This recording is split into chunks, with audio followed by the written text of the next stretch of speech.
Madame, mademoiselle, bonsoir. Content de vous retrouver. J'espère que vous avez passé de bonnes vacances. C'est bien passé? J'ai dit madame, mademoiselle, bonsoir en mettant volontairement les hommes de côté ce soir, puisque pour cette rentrée, cette première édition de Ça se discute, nouvelle génération, est consacrée uniquement aux femmes. Pour les femmes, par les femmes, le thème est simple, il est clair, il est radical. L'avenir est-il au Gard? Je vous présente tout de suite nos invités de ce soir, en commençant par madame Alonso. Bonsoir madame Alonso, vous êtes directrice d'une boîte qui fait dans le produit financier. Aujourd'hui, vous avez écrit un pamphlet qui s'appelle « Et encore je me retiens », qui concerne beaucoup les hommes, qui écrit parfois en des termes assez crus, ou en tout cas vous nous donnez à peu près ce qui est l'essentiel de votre style. Vous nous direz pourquoi et comment vous vous comportez avec les hommes, notamment dans le boulot. On a tourné un reportage qu'on verra tout à l'heure, donc madame Alonso, et surtout vos cadres qui travaillent avec vous, qui parlent de vous dans votre dos, vous verrez quel résultat ça donne. À vos côtés, Florence Hernandez, qui a écrit un bouquin aussi. Bonsoir madame Hernandez, bonsoir. Merci de nous montrer chaleureusement toutes vos dents. Vous avez écrit un bouquin qui s'appelle « L'état de garce ».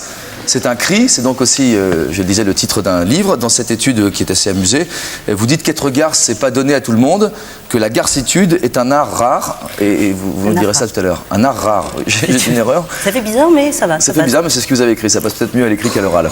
Roxane Morange, à 31 ans, vous êtes parapsychologue, Roxane. Oui. Bonsoir, Roxane. Bonsoir. Vous avez fait divorcer 2 hommes, mais vous n'avez jamais été mariée. Oui. Donc ils ont divorcé. 3, non, 2, tout à fait. 2 et demi, d'accord. Oui. Et je souhaite bonne chance au 3e, donc. Mais je vous rassure, Roxane n'est garce qu'avec ceux qu'elle aime, et quand elle est garce, elle l'est totalement à fond, assez sévèrement. Vous nous direz comment, récit à l'appui d'ici quelques instants. Je propose de redécouvrir également Sylvia et Florian, qui ont passé éventuellement de bonnes vacances, éventuellement oui ou non. Bonsoir Sylvia et Florian. Bonsoir. Content de vous retrouver. Est-ce que vous pouvez nous expliquer peut-être quel sera votre nouveau rôle en cette oui, saison? je ne sais pas si vous avez remarqué, mais donc il n'y a plus de Minitel. Ah oui. Et ce qui se passe, c'est que cette année, on va se faire l'écho du public qui est dans la salle, derrière nous. Donc nous allons être encore plus près, puisque c'est ces charmantes personnes qui sont derrière nous, qui vont nous dire ce qu'ils pensent de l'émission, qui vont nous dire ce qu'ils pensent des témoins, s'ils ont envie de réagir sur le thème. Ils nous écrivent des petits mots. Il y a voilà, des questions. Vous disiez Florian? Je disais... Je vous entends mal, excusez-moi. Vous crois que depuis que je fais Fort Boyard, je me prends pour le père Fouras. Qu'est-ce qui s'est passé? Non, je suis malade. Il est malade. Merci d'être avec nous. Je vais beaucoup parler ce soir, je pense. On continue à rendre visite à nos invités. Deuxième partie d'invités, si je peux dire. Deuxième courant de pensée, si on peut dire également, puisque la question est simple. L'avenir est-il au garce? Alors, celles qui répondent non sont symbolisées d'abord par Patricia Martin, ici présente. Patricia, bonsoir. Patricia, vous êtes toute jeune. Vous avez quel âge? 29 ans. 29 ans et déjà 3 enfants. Vous êtes donc maman au foyer, mais active quand même, puisqu'avec 3 enfants et un mari, il y a de quoi s'occuper.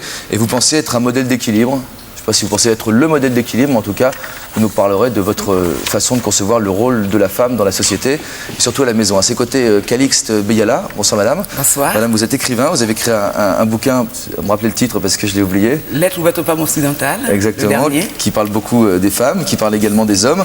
Il y a quelques points communs d'ailleurs avec celui de madame Alonso. Quand vous parlez des hommes, de temps en temps, vous utilisez un langage assez cru, qui pour des gens réactionnaires comme nous, retardataires, enfin des vieux garçons comme nous, peut paraître assez choquant dans la plume ou dans la bouche d'une femme. Vous pensez que, par exemple, qu'un homme sur 10 000 qui obtient la garde de ses enfants est un homme de trop. Vous réfutez le terme de garce et vous pensez que la femme est supérieure à l'homme. Et vous aurez le temps de développer vos thèses tout au long de cette émission. À votre gauche et à votre droite, à vous, Marie-Noëlle Lienemann. Bonsoir madame. Bonsoir. Vous êtes ancienne ministre, actuellement maire d'Athis-Mons. Oui. Vous aussi, vous avez 2 enfants à Marie, mais vous occupez de tout ça tout en travaillant à la mairie. Vous pensez que l'avenir, je dirais, est aux femmes déterminées, volontaires et sans violence, donc pas aux garces. Voilà, pour Ça se discute nouvelle génération, donc formule 2 en 1 avec le shampoing et l'après-shampoing en même temps. Autrement dit, 2 courants de pensée, une Sylvia, un Florian, quelques experts, un psy et d'autres qui vont s'asseoir dans ces fauteuils tout au long de l'émission. Et puis, une petite nouveauté également dans cette émission, un témoin privilégié qui sera différent à chaque émission et qui est directement concerné par le thème. C'est un homme ce soir qui sera avec nous pour suivre l'émission, ce qui vous évite à vous d'avoir à réfléchir puisqu'il le fait pour vous. Et à la fin, il viendra nous livrer sa lecture subjective. Et cet homme ce soir, c'est ce présentateur célébrissime d'Europe 1. Je vous demande d'accueillir Philippe Aubert. Bonsoir Philippe. Bonsoir Philippe, dites-nous en quelques mots. Vous êtes là pour vous faire une idée. Écoutez tout ce que ces femmes vont vous dire. La question, qu'est-ce que vous entendez à l'heure actuelle, à l'heure où on se parle, avant même que l'émission commence, dans le terme garce? J'entends par garce plutôt des femmes qu'on n'a pas trop envie de fréquenter. D'ailleurs, la preuve, c'est qu'on m'a isolé. Je suis dans un petit bureau, dans un coin, j'ai pas le droit de les voir, alors qu'elles ont l'air tout à fait charmantes. Et donc, je suis spécialiste de la rubrique, donc je vais jouer le rôle du chef de garce.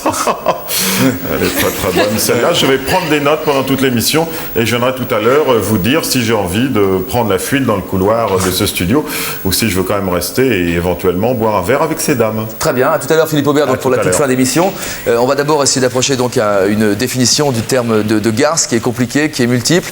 Les femmes vont beaucoup avoir la parole. On va donner la parole aux hommes une toute dernière fois. Christian Catala, accompagné de José Bourgarel, s'est rendu à Biarritz sur un lieu de vacances pour savoir ce que les hommes entendaient par le terme garce. Donc les réponses sont multiples. Ça pose pas vraiment la problématique de l'émission, mais ça donne déjà une idée de la complexité de la chose. Regardez. Alors selon vous, monsieur, qu'est-ce que c'est qu'une garce? Alors pour moi, une garce, c'est une femme qui découche. Qui découche, et puis il y a autre chose aussi, hein. Qui fait des entourloupettes, des... comment dirais-je... Alors une garce égale une salope, synonyme. C'est une meuf pas cool, quoi. Une garce, c'est une femme facile. Non, une garce, c'est une fille qui travaille. Voilà, c'est tout. On dit toujours, bon, c'est une salope, mais bon, elle a fait ça, bon, c'est pas grave, mais bon, voilà, en gros. Mais garce, c'est quand même, c'est presque affectueux. Je dirais presque que c'est affectueux. C'est pas un compliment, mais pas loin, vous voyez. C'est une fille. C'est une fille qui femme qui respecte pas son mec. Ah, c'est une petite coquine, quoi, qui essaie de vous avoir, quoi. Hein? Mais en fait, et parfois, ils sont très bien. Hein? Moi, j'ai des amis, oui, t'as vu celle-ci, c'est une garce. Pourquoi? Parce qu'il a jamais pu sortir avec elle. Et puis c'est une salope, pourquoi? Parce qu'elle est sortie avec son copain. C'est tout. Mais ça n'existe pas. Vous avez des clientes qui sont des garces? Non. Non. Je veux pas des clients qui sont des garces, non. Non, j'en ai pas. Non, on est bien entouré. On est cerné par les cons, mais pas par les garces. Pas beaucoup, j'en ai rencontré, heureusement pour moi d'ailleurs. Les copines de ma femme, non, c'est surtout les copines de mes copains, quoi. Les copines de mes copains. Vous aimez les garces? Hein? Oui, c'est non, c'est un certain piment qui est peut-être agréable, mais pendant un certain temps. Hein? Faut pas que ça dure, quoi. Ah, moi j'aime tout, toutes les garces. Mais toi, t'es un salaud. Vous aimez les garces? Bah oui, parce que j'aime les femmes. Est-ce que c'était dérivé du mot garçon? Je ne sais pas. Je pense que ce sont des femmes qui ont des attitudes et je dirais un comportement physique et intellectuel qui sortent un peu de l'ordinaire et qui ne plaisent pas toujours, enfin qui ne sont pas dans le droit fil de ce que pensent les hommes. J'appelle ça plutôt une adoratrice, c'est plus joli. Moyen détourné, mais enfin bref. Ben voilà, une adoratrice, ça veut dire ce que ça veut dire, quoi. C'est une fille qui peut aller de droite à gauche comme un mec peut le faire, en ayant aucun scrupule, quoi. Voilà. Roxane, j'ai senti presque du mépris dans vos yeux en regardant tous ces hommes en train d'essayer d'approcher une définition de ce mot tellement compliqué. Non, du mépris pour certains, enfin ceux qui prenaient le terme garce au premier degré. Par ailleurs, je note que quand même, pour beaucoup, disons, par rapport à ceux qui ont été interviewés, beaucoup d'hommes disent quand même que non, que finalement garces, ce sont celles dont on dit qu'elles sont garces parce qu'elles ne couchent pas avec tout le monde ou parce qu'elles font... Ça a été dit également. Et c'est plutôt ça, parce que je considère moi que garce, tout le monde ne peut pas être garce. Et c'est un plus, garce, c'est pas un moins. C'est quelque chose de noble et tout le monde ne mérite pas une garce non plus, c'est mon point de vue. C'est-à-dire que n'importe quel homme ne mérite pas une garce non plus. Bien sûr que non, bien sûr que non. Et une femme qui souhaite le devenir ne peut pas le devenir, c'est pas le capital génétique qui va avec, selon vous? Le capital, déjà le capital de gamberge.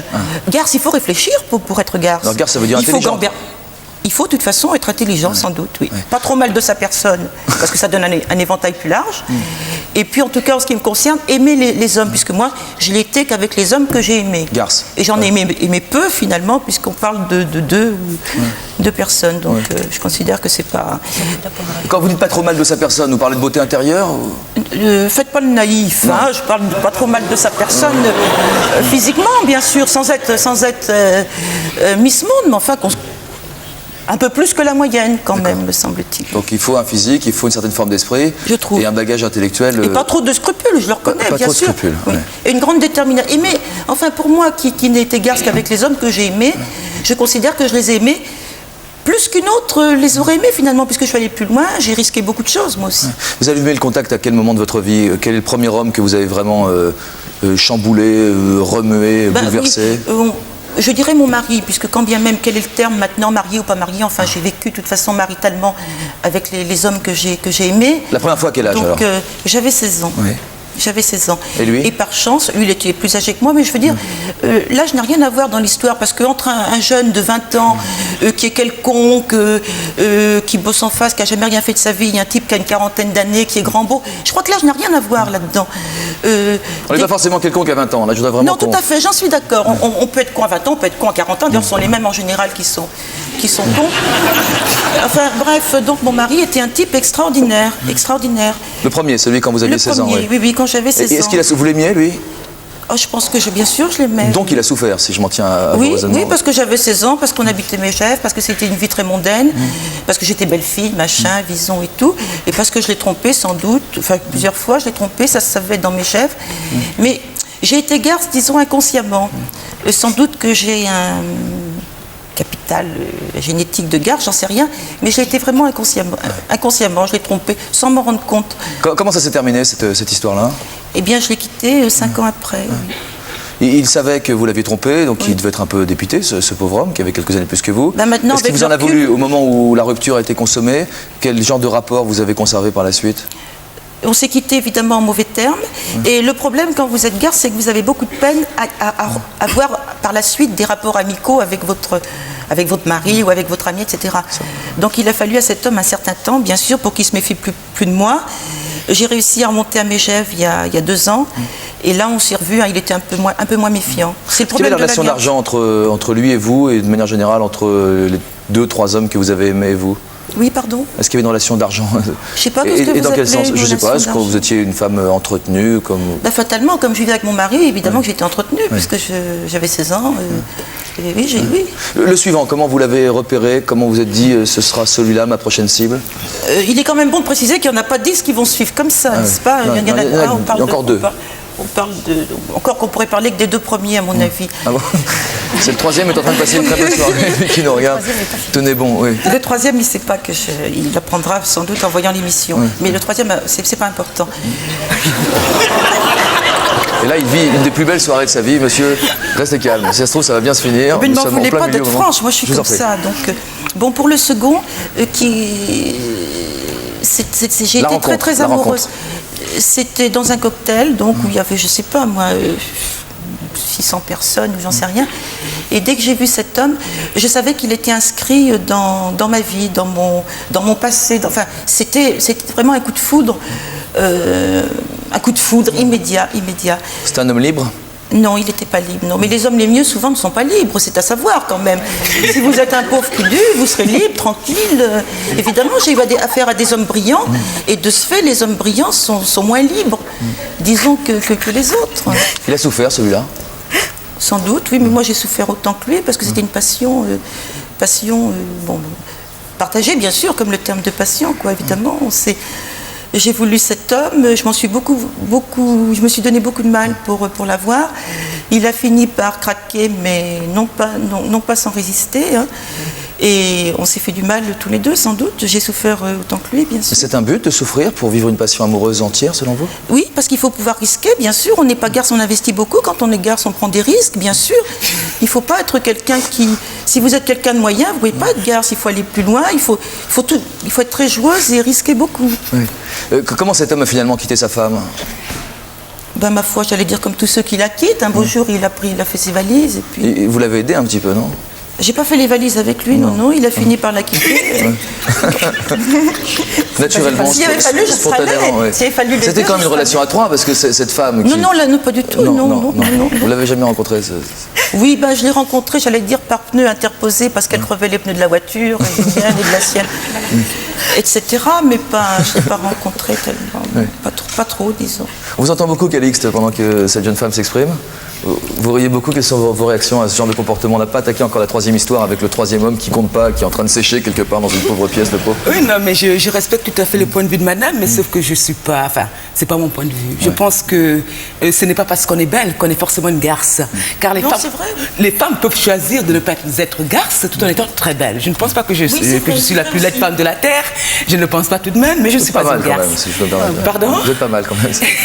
Donc, je pense que ce que madame n'a pas expliqué, c'est que sûrement qu'il y a une souffrance au départ qui fait qu'une femme ait envie, comme ça, de faire souffrir des hommes, parce qu'il y a quand même un besoin de faire souffrir. Pourquoi choisir des hommes forcément mariés? C'est quand même extraordinaire dans votre situation. Non, du tout, j'en suis pas d'accord. C'est pas un choix, ça s'est trouvé comme ça. C'est pas parce qu'ils étaient mariés. Si j'ai eu un coup de foudre pour le second, un coup de foudre, c'est un coup de foudre, que l'homme soit marié ou pas. C'est pas un but, c'est pas une chose déterminée. Est-ce que le troisième était marié aussi? Le troisième était marié aussi. Oui. Alors c'est quoi? C'est une coïncidence ou ça devient une habitude avec le temps? Pardon? Est-ce que c'est une coïncidence ou est-ce que ça devient une habitude avec le temps? Non, mais je maintiens que c'est pas un choix. Et puis dire aussi c'est pas un choix, je maintiens vraiment, réellement, ça s'est trouvé vraiment. Et quel genre de pensée ou de sentiment vous avez pour les femmes qui étaient avec ces hommes? Eh bien, je pense que de toute façon, moi, je me suis battue pour les avoir. Je me suis battue pour avoir l'amour de ma vie, donc le second, que j'aime toujours. Enfin, vraiment, c'était une passion. Hein, c'est vraiment quelque chose d'important. Et je pense que sa femme aurait dû peut-être se battre davantage ou s'est mal battue. Il y a une question de bataille, c'est certain, oui. Mais qu'est-ce qu'il a fait? C'est l'homme de votre vie. Si c'était l'homme de votre vie, vous seriez encore ensemble? Comment ça s'est terminé, cette histoire? Non, ben ça, je crois. Malheureusement, il y a des passions ou des gens que vous pouvez continuer à aimer et que vous quittez tout en les aimant. Je crois que c'est pas... Madame Hernandez, je reviens sur ce bouquin qui s'appelle L'état de garce. Vous vous positionnez un peu en observatrice quand vous parlez des garces, de manière extrêmement précise aussi. Est-ce que madame semble correspondre au profil type que vous décrivez? D'abord, là, je me dis que le troisième, il est devant la fenêtre et il est en train de se demander si il va pas plonger ou il va se noyer dans son whisky. Il y a un peu de l'arlequin quand même dans son histoire, je trouve. Il y a quand même le côté, oui, je veux me battre, manteau de vison, machin. Enfin bon, c'est vrai qu'elle a des petits côtés garces comme ça, mais je crois que il y a le côté quand même... L'arlequin comme la collection ou comme le personnage? Oui, bien sûr, comme sur le côté eau de rose, machin, quoi. Je veux dire... Je vois pas qu'est-ce qu'il y a de l'eau de rose là. Attendez, je crois que... Il n'y a pas tellement d'eau de rose, moi j'ai trouvé non plus. Je crois que... Non, au début, ça commence un peu comme l'arlequin. Je crois que une femme qui va toujours vers des hommes, comme disait... Calixte tout à l'heure, qui va vers des hommes mariés, etc. Ça fait un peu, tiens, je vais essayer d'attraper le jouet que l'autre a pour l'instant. Ouais, c'est ça. Est-ce que je peux répondre? Parce que j'ai une raison. Je vais vous dire pourquoi ça se passe comme ça. Parce que je suis très, très, très sélective sur le physique. C'est comme ça. J'ai un type physique et c'est pas un type physique. C'est quoi le genre de victime alors physiquement? Peu importe. Il y a peu de personnes vont s'affoler parce que ça se trouve pas à tous les coins. Un homme avec un costume, une chemise, des chaussures. De ce fait-là, quand par chance ou par extraordinaire, un homme ressemble à cette à ce profil, ma foi, qu'il soit marié ou pas, voilà, c'est très très rare. Attention, il est très très rare. Quand j'aime, déjà, c'est très très rare, je suis très très sélective, et ma foi, ça s'est trouvé comme ça. Qu'est-ce que c'est une garce selon vous? Pour vous? Alors, une garce, c'est, dans la définition, c'est le transfert de qualité masculine dans une nature féminine. C'est-à-dire que c'est une femme qui utilise des moyens d'homme pour réussir son but, son idéal. On va rester là-dessus, avec un exemple interprété par Linda Fiorentino. Je ne sais pas si vous avez vu ce film. The Last Seduction. The Last Seduction, qui est sorti il y a un an, qui sera bientôt en cassette vidéo, qui est un film assez chaud. Un magazine avait d'ailleurs titré L'état de garce au moment où est sorti ce film, en mettant en couverture Sharon Stone, que vous connaissez bien, et Linda Fiorentino, que vous connaissez moins, que vous allez découvrir donc dans ce film. Et juste après cet extrait qui est assez chaud, elle s'explique de la manière dont elle a choisi d'interpréter donc ce rôle de garce pure et dure. Regardez. Ce qui m'a intéressé dans le rôle de Bridget, c'est que c'est un personnage normalement réservé aux acteurs hommes. Vous ne voyez jamais de femme dans un film faire ce que je fais dans ce film-là. Les hommes et les femmes ont peur des femmes fortes. À mon avis, les femmes sont elles aussi terrifiées par ce type de personnage. Et d'une manière générale, les gens ont peur des femmes qui veulent plus que ce qu'elles sont censées recevoir. C'est cette manière-là que c'est exactement ça. Pile poil. Une femme qui se comporte comme un homme, de la manière la plus chirurgicale qui soit, c'est une garce. D'autres comportements d'hommes, en utilisant souvent d'ailleurs leur féminité quand même, mais des comportements qu'on a plus l'habitude de voir chez les hommes que chez les femmes, par exemple. Oui, mais je trouve qu'il faut aussi savoir doser, parce qu'à un certain moment, quand on arrive à coller un mec entre la plaque de linoléum et la dalle de ciment, je trouve qu'il faut s'arrêter, quoi. Après, c'est la persécution. Donc, il faut savoir doser. C'est comme en grande cuisine. C'est les petites finesses qui font les grandes différences, d'accord? Un peu de piment, un peu de sel poivre, mais après c'est immangeable et puis c'est pas très intéressant. Roxane? Jamais. Comment vous abordez les hommes? Au contraire, je les aborde jamais. Au contraire, si un homme me plaît, je tourne la tête dans l'autre sens et je fais celle qui ne l'a pas vu, par exemple. Madame Alonso? Jamais. Très franchement, oui. C'est vraiment du cinoche, parce que si dans la vie vous faites ça à un mec, vous prenez une tarte avant d'avoir fini de parler. Vous pensez connaître les hommes aussi bien que ça? Comment? Vous pensez connaître Non, les mais hommes? moi j'ai essayé le genre direct. Ça plaît pas du tout. Ah bon?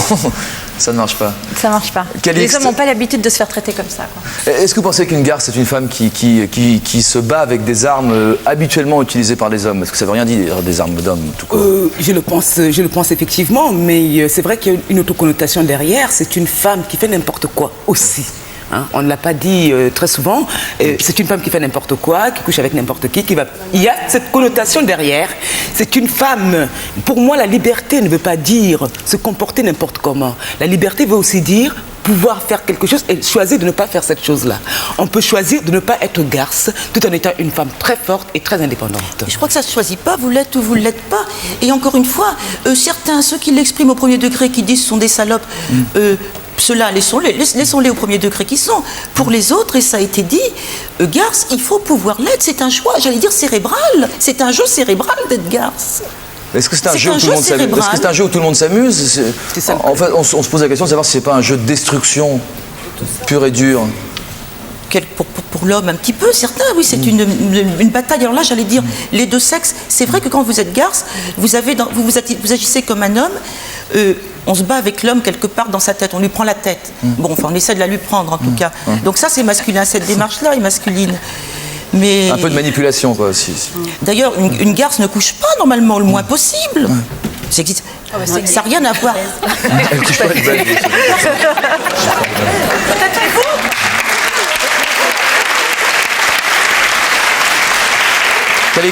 Est-ce que vous pensez que les femmes doivent reprendre des choses qui appartiennent actuellement aux hommes, qui sont actuellement dans les mains des hommes? Oui, au niveau du pouvoir, je pense qu'on doit prendre des choses. Au niveau des entreprises, on doit gagner des postes. Je pense qu'aujourd'hui, nous avons pris beaucoup de recul. Apparemment, nous avons beaucoup gagné au niveau des papiers en droit, mais en réalité, nous n'avons rien gagné du tout et qu'il faut effectivement conquérir des droits, conquérir une place sur la place politique et dans les entreprises. Ça, c'est une évidence. Mais cela ne doit pas nous pousser justement à nous comporter d'une certaine façon, car si nous nous comportons comme madame, je m'excuse vraiment, je pense qu'on va une fois de plus, nous rétrécir dans nos rôles. On va dire, bon, elles ne sont capables que de ça ou de rester au foyer. Je pense que très vite, nous allons tout perdre si nous nous comportons comme des salopes. Disons le mot. Disons le mot. Ah mais voilà, et là, j'aime pas ça. Et là, vous n'aimez pas ça. Et là, vous tiquez. Et là, je tique. Laissez-moi tiquer. Non, parce que je crois que, d'abord, il y a deux choses sur lesquelles je ne suis pas d'accord avec vous. C'est que, d'une part, la garce ne fait jamais n'importe quoi, n'importe comment. Tout est calculé. C'est une manipulatrice, l'art de la guerre, c'est une vraie tactique. Enfin, je veux dire, ce sont des choses qui se travaillent. Mais vous ne pensez tout de même pas qu'on pourrait, par exemple, choisir de faire la guerre ailleurs que de faire cette guerre banale en soi et qui peut faire beaucoup de mal parce que nous avons tellement de combats à mener en tant que femme. Moi, je suis une femme, je suis indépendante, je suis libre, mais j'ai choisi de mener certains combats et je pense que madame également. Le premier combat, c'est contre le sexisme quand même. Non, mais attendez, mais je veux dire, ce n'est pas nécessaire que nous ayons un certain type de comportement. D'ailleurs, je pense que finalement, c'est de la dépendance. C'est pas de l'indépendance.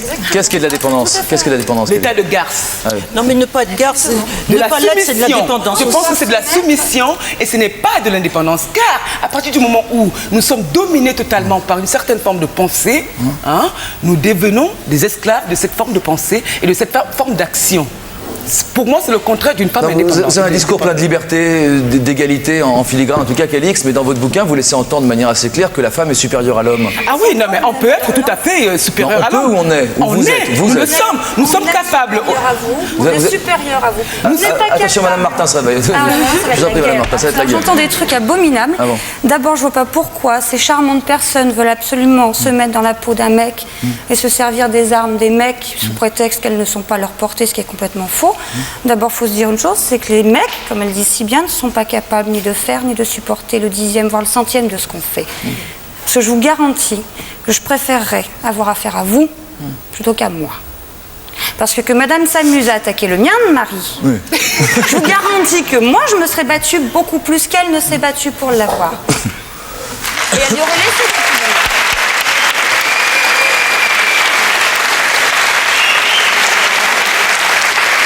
Ça s'appelle une guerre qui s'ignore. La femme est supérieure à l'homme, vous êtes d'accord avec Madame Martin? Est-ce que vous avez ce point commun avec elle? Non, je pense que c'est pas une question de sexe, mais une question d'individu, pas du tout. Non, je pense pas. Non, je pense que nous avons une suprématie intrinsèque. Je pense que nous pouvons tout faire. Nous sommes capables de faire des enfants, de les élever, de travailler comme les hommes aujourd'hui. Je pense qu'il y a quand même là une réalité qu'on ne peut pas nier, que le premier homme qui est capable de faire un enfant et de l'élever correctement se lève. Et je le respecte et je dirais qu'il est mon égal. Je pense qu'à l'intérieur de cette supériorité, nous pouvons introduire des modules d'égalité. Vous pensez, Madame Lindemann, que la femme est supérieure à l'homme? Non, moi je crois que les êtres sont égaux, différents mais égaux. Ouais.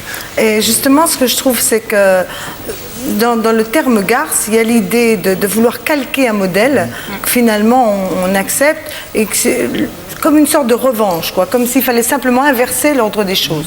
Moi, j'espère qu'au contraire, les relations entre hommes et femmes vont créer des choses neuves, radicalement différentes et je trouve que derrière le mot garce, il y a beaucoup de méchanceté. L'impression qu'il faut dominer l'autre pour exister soi-même. C'est pas mon modèle, c'est pas mes valeurs. Je pense qu'on existe soi-même de manière intrinsèque sans avoir besoin de détruire celui qui est à côté de nous. Bon, puisqu'on parle d'hommes et d'égalité à travers les propos de Mme Lindemann, on va faire entrer un homme, comme ça on sera plusieurs. Monsieur Lelor, si vous voulez bien nous rejoindre. Bonsoir, Monsieur Lelor. Vous êtes... si, Monsieur Lelor, vous allez nous rejoindre par ici, s'il vous plaît. Est-ce qu'il y a toujours eu des garces, monsieur, d'après ce que vous... Certainement, mais peut-être qu'elles sont plus visibles aujourd'hui qu'avant. Comment se fait-il? Oui. C'est-à-dire? Je pense qu'avant, disons, le rôle qu'on désirait, que la société désirait pour la femme, c'était quand même une femme plutôt soumise, gentille, émotive, ayant un peu le sens de la compétition, centrée sur les émotions. Et il n'était pas tellement permis aux femmes d'avoir une allure différente. Et aujourd'hui, en particulier dans le milieu professionnel, eh bien, on attend aussi des femmes qu'elles aient le sens de la compétition, qu'elles soient plus dures, qu'elles ne soient pas émotives, qu'elles soient centrées sur les résultats.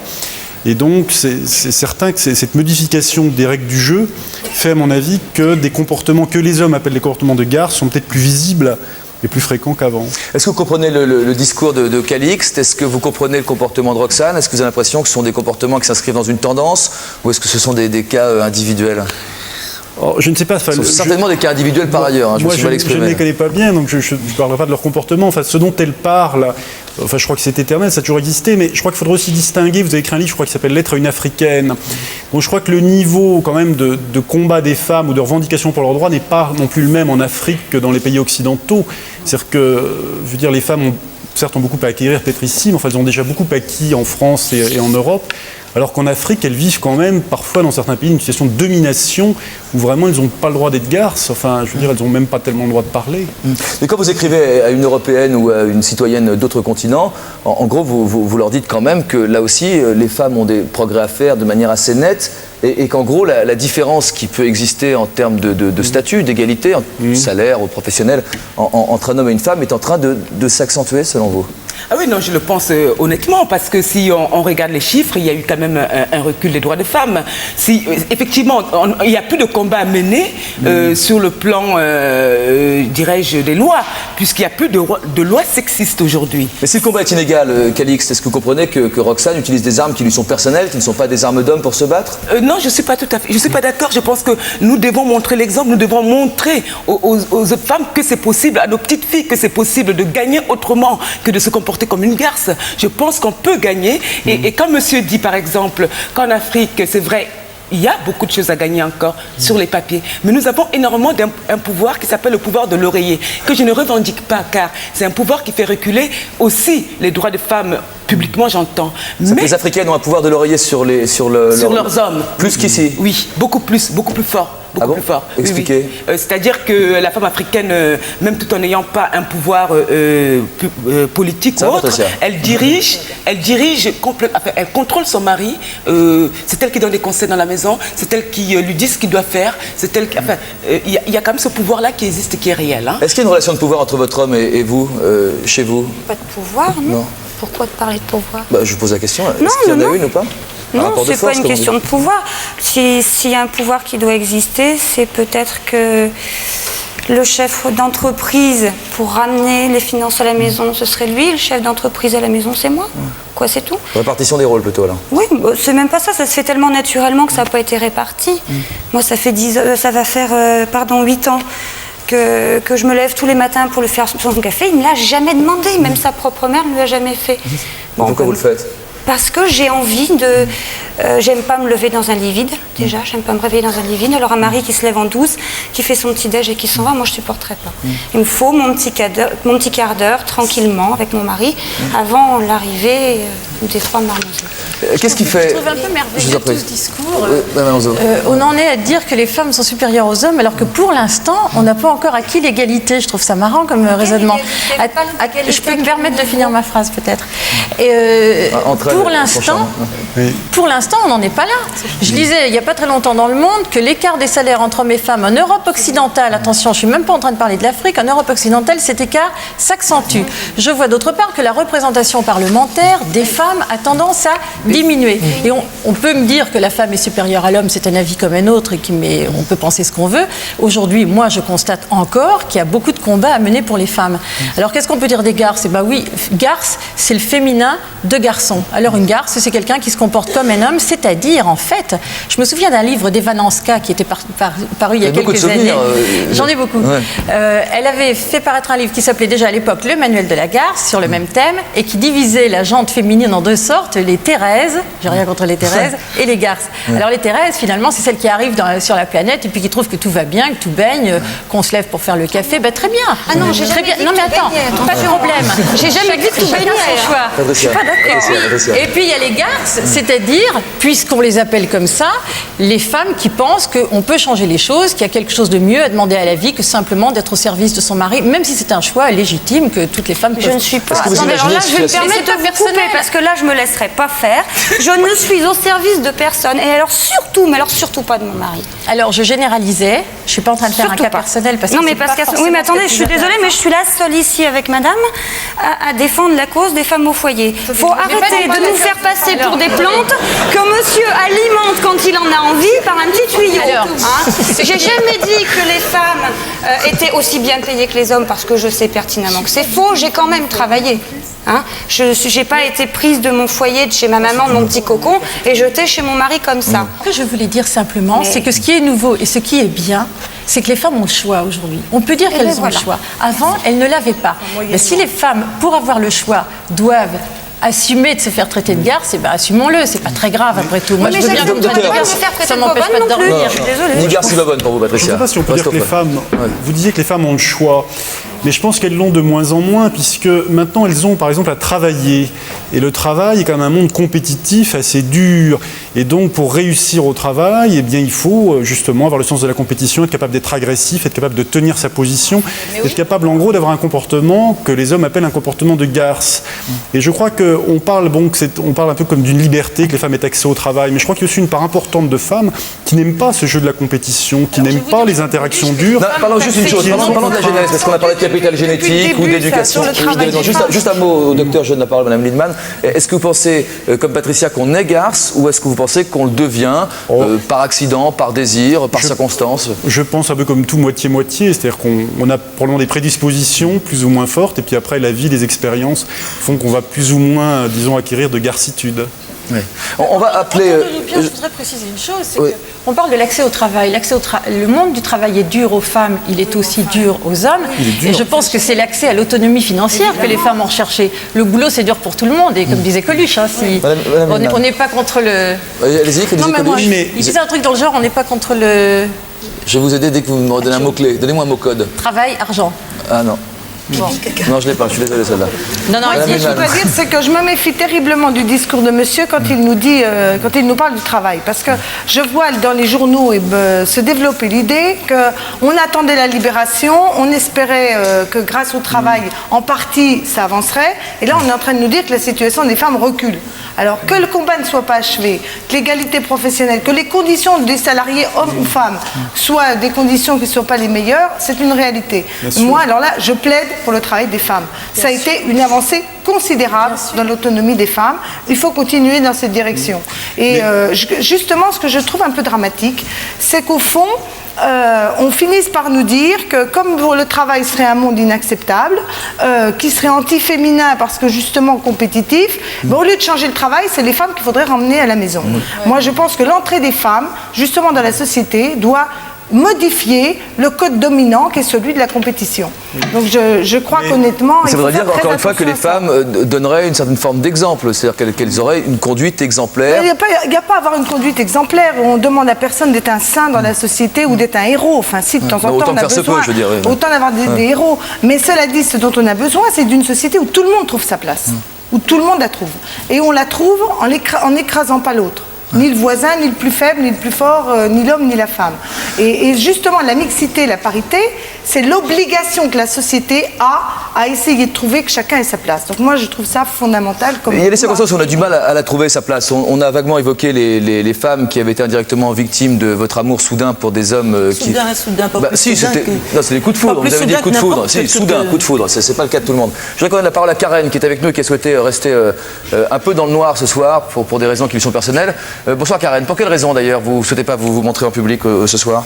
Je dirais que c'est par rapport à mes enfants, parce que je ne souhaite pas qu'ils subissent peut-être certains colibets. C'est uniquement pour ça. D'accord. Vous avez connu une garce dans votre vie de manière assez indirecte. Est-ce que vous avez l'impression, en écoutant Roxane, que la femme plus jeune que vous, plus jeune que votre mari qui est entré dans votre vie, avait des points communs avec elle? Oui, quelques-uns quand même. Lesquels? À savoir déjà que, elle s'est intéressée à un homme qui était marié, qui était père de 3 enfants, enfin qui est père de 3 enfants. C'est un homme qui est chef d'entreprise, donc qui a certains moyens financiers.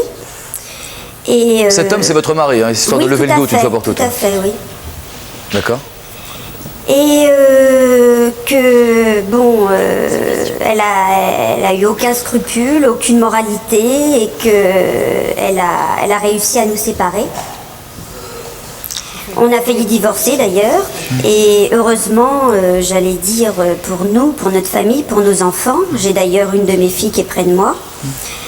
J'ai été, on peut le dire, peut-être la plus forte, bien que j'aime pas beaucoup ce terme. Avec quelles armes comment avez-vous contre-attaqué? On peut pas parler de contre-attaque, comment puis-je vous dire ça Le plus simplement? Le plus simplement, vous savez, c'était pas une histoire simple, alors on peut pas parler de choses simples, mais... Il y a eu plusieurs étapes. Je me suis battue. J'ai essayé la douceur. Il y a eu les cris, il y a eu les larmes. Est-ce qu'elle aimait votre mari, selon vous, madame, cette fille? Non. Est-ce que votre mari l'aimait? Non. Comment en être aussi sûr? Déjà, s'il l'aimait, il serait resté avec elle. Ouais. Ça me paraît évident. Ouais. Par contre, c'est sûr qu'il a été amoureux d'elle à un moment donné, oui. Madame, est-ce que c'était une garce, cette femme, ou simplement une jeune fille? Qu'est-ce que vous appelez une jeune fille? Une fille jeune. C'était une fille jeune, oui. C'était une fille jeune. Concernant la tentation de votre mari, est-ce que c'était à cause ou grâce au caractère particulier de cette femme, ou plutôt à cause ou grâce à son très jeune âge? Il y avait plusieurs ingrédients. Effectivement, bon, elle était jeune, elle lui montrait une certaine admiration, elle avait des attitudes que moi, évidemment, au bout de 17 ans de mariage, je n'avais plus. Vous en voulez à qui? Plus à lui ou plus à elle? Écoutez, paradoxalement, je lui en veux plus à elle, mais je dis bien paradoxalement parce que il avait évidemment, lui, sa part de responsabilité ô combien. Et j'allais dire même sa part d'irresponsabilité, puisque il a laissé son foyer, ses enfants. Mais... Écoutez, on va s'arrêter là, Karen. Vous restez avec nous si vous voulez intervenir. Vous nous ferez un signe. Patricia, est-ce que vous voulez réagir à ce que vous avez entendu? Vous avez dit si quelqu'un, si une jeune femme comme celle-ci ou d'autres, hein, ça tombe chaque fois sur vous, Roxane, je vous en veux pas personnellement. Non, mais on va la disculper tout de suite, ça m'est arrivé. Il y en a une qui a essayé de s'approcher, je vous garantis qu'elle ne reviendra pas. Ah bon, qu'est-ce qui lui est arrivé? Comment vous lui est arrivé une chose toute simple, c'est que cette jeune personne qui a le même âge que voilà, à peu près le même âge que moi, je lui ai tout simplement dit que je la mettais en 4 si elle l'approchait à moins de 2 mètres, c'est tout. J'ai beau pas être carré, je suis désolée, moi quand j'aime, c'est tout. Et mon mari s'est mis complice de moi, on a discuté tous les deux parce que je soupçonnais certaines choses de la part de cette personne. Au départ, bien sûr, mais non, mais qu'est-ce que tu vas chercher? C'est pas vrai, c'est ci, c'est l'autre. Ça, c'est peut-être une des faiblesses des hommes. C'est pas méchant. Au contraire, vous regardez les jolies femmes, on vous a fait des yeux pour ça, vous avez bien raison. Bon, mais à votre épouse, si tant est que vous en ayez une qui vous aime et qui tient à vous, de vous faire comprendre si elle en a envie. Écoute, je suis là, coucou, c'est moi, si tu demandes quelque chose, tu me le dis, c'est tout. Bon, on a discuté, il ne me croyait pas. Je fais, écoute, ce soir, on va vérifier. Elle vient avec nos amis, on va voir. À la fin de la soirée, elle m'a dit, oui, tu avais raison. Et on l'a coincée tous les deux. Elle s'est retrouvée bien bête. Moi, il y a quelque chose qui m'intéresse depuis tout à l'heure dans le discours, c'est-à-dire que moi, par rapport à mon livre, j'ai essayé de regarder qui étaient ces garces, d'où elles venaient, dans l'histoire, dans la littérature, dans le cinéma. Et là, ce qui m'intéresse dans le discours de cette jeune dame, c'est que c'est exactement l'archétype de la garce de situation. C'est-à-dire qu'à un moment, il y a quelqu'un qui va vouloir venir ronger son nonos. Parce que c'est l'instinct de survie qui ressort. Voilà, elle va montrer les noms en se disant, non. Mais exactement, c'est pour ça qu'elle, c'est pour ça qu'elle je n'aimais pas trop parce que je trouve qu'il y a un problème jusqu'à présent, ce dont on a parlé, c'est qu'on ne parle que de pouvoir, de manipulation, de côté manichéen. Or, en revanche, je crois que la garce, il y a quelque chose qui est très important, c'est le désir. On n'a pas encore parlé de désir. Je veux dire... c'est important, il y a toujours un moment dans l'émission où quelqu'un veut recadrer le débat, donc on écoute Madame Arnaud. Moi, je suis la recadreuse. Excusez-moi. Je crois qu'à un moment, il faut parler de désir, parce que pourquoi ça tombe sur un monsieur qui... on va parler, j'ai quelqu'un avec qui vous allez pouvoir parler de désir, c'est monsieur Bouchonnet, Patrick Bouchonnet. Si vous voulez bien nous rejoindre, monsieur, bonsoir. Vous avez été victime d'une garce, forcément consentante à un moment ou à un autre. Bonsoir, monsieur, je vous en prie, asseyez-vous à côté du psy. Comment s'est passé, je dirais, l'abus de confiance dont vous avez été victime? Alors l'histoire est un peu longue, peut-être que vous pouvez nous résumer le coup de foudre, la rencontre et le dénouement final qui est assez dur. Vous en souffrez aujourd'hui encore? Absolument. Bien, disons que j'ai fait la connaissance d'une personne dont je suis tombé éperdument amoureux dans une relation de travail. Suite à ça, nous sommes partis en voyage, donc très loin. Donc là, on peut parler de désir. Hein. C'était vraiment du désir. Vous parliez de coup de foudre tout à l'heure. Effectivement, c'était vraiment un coup de foudre, du moins de ma part.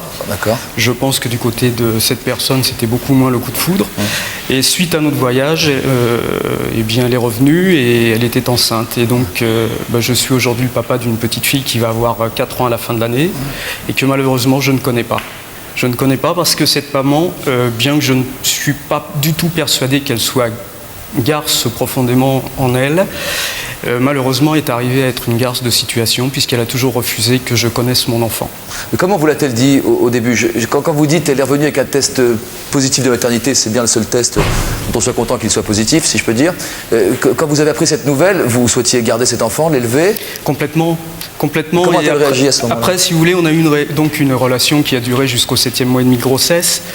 Et petit à petit, la relation s'est complètement dégradée. Mais il y avait une autre personne qui est entrée en jeu et qui, elle, par contre, à mon avis, est garce, je dirais, de...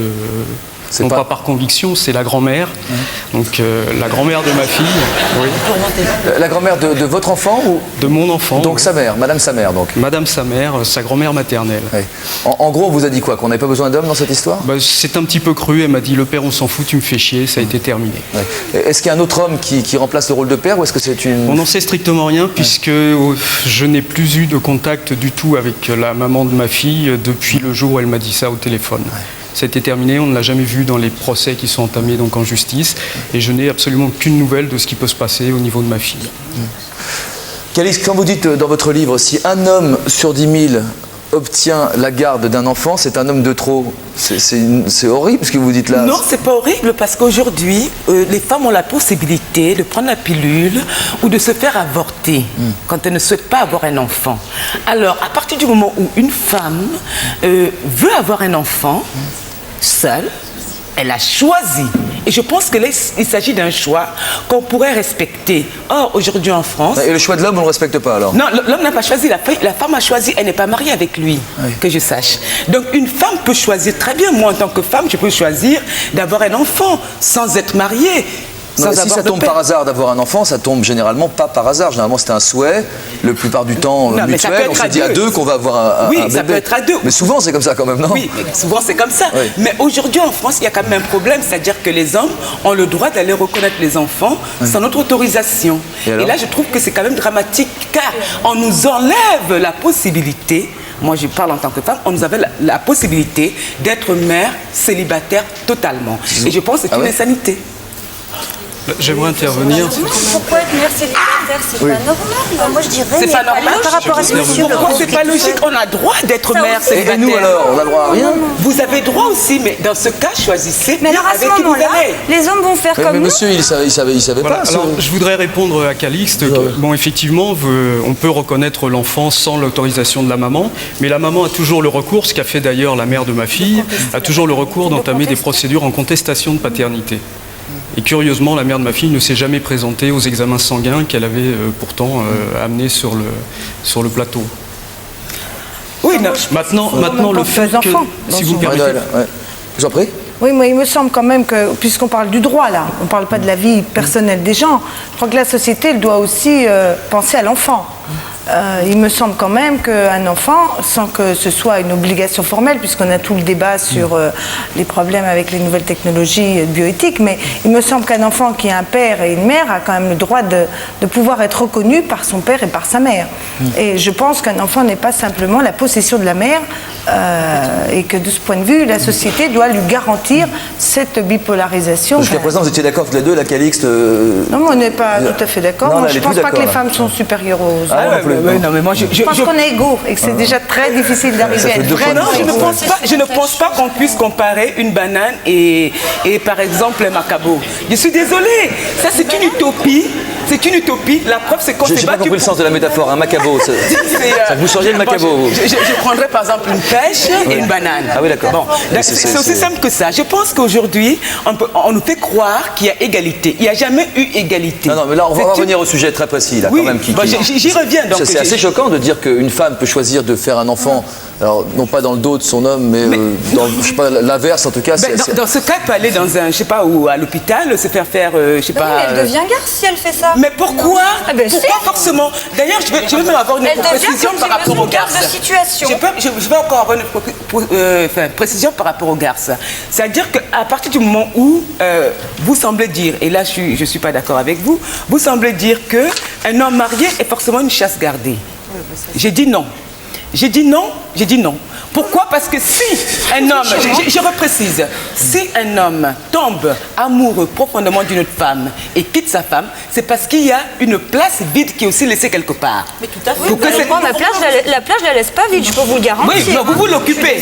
Vous vous l'occupez, mais c'est vrai qu'il y a quand même de l'amour. Il y a quand même de l'amour. Je vous garantis. Les hommes qui sont tombés amoureux. C'est vrai. Non, puis attention, pour arriver à choisir une famille. Les hommes que vous avez rencontrés, est-ce qu'ils aimaient leur femme? Alors, de toute façon, il y a deux choses. Un couple qui ne marche plus, une femme qui est trompée, parce qu'il faut bien dire qu'un homme qui trompe sa femme une fois, soit il la retrompe après, soit il l'avait déjà trompée avant. Donc il est évident qu'il y a une faille. C'est-à-dire que l'accident n'arrive pas dans ces cas-là. De toute façon, alors la différence, elle est là. Où est-ce qu'on situe la garce? C'est la nana qui aime assez l'homme et qui est assez forte pour que le mec se tire avec elle. Voilà où est la garce. Mais on ne s'occupe pas des autres. Les femmes, elles ont été trompées combien de fois dans des couples, elles ferment les yeux. Moi, je trouve cette position lamentable. Moi, si mon mari me trompait, mais j'attraperais, je ficherais ses valises dehors. Je fermerais pas les yeux en disant pourvu qu'il reste, pourvu qu'il parte pas avec cette salope, avec cette garce. Je me battrais.